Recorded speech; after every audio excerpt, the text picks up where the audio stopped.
નમસ્કાર, શો ટાઈમમાં આપનું સ્વાગત છે. ભાવનગરના જ્વેલ સર્કલ વિક્ટોરિયા રોડ પર આવેલ સરદાર પટેલ સોસાયટીના એક મકાનમાં ધોળા દિવસે ચોરીની ઘટના બની હતી.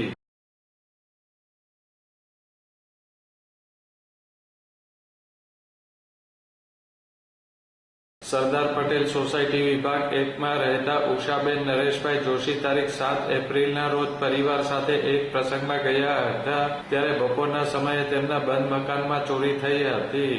તસ્કરોએ મુખ્ય દરવાજાનો નકુચો તોડી ઘરમાં પ્રવેશ કર્યો હતો અને કબાટમાં રાખેલા રૂપિયા 1,97,000ની કિંમતના સોના ચાંદીના ઘરેણાંની ચોરી કરી ફરાર થઈ ગયા હતા.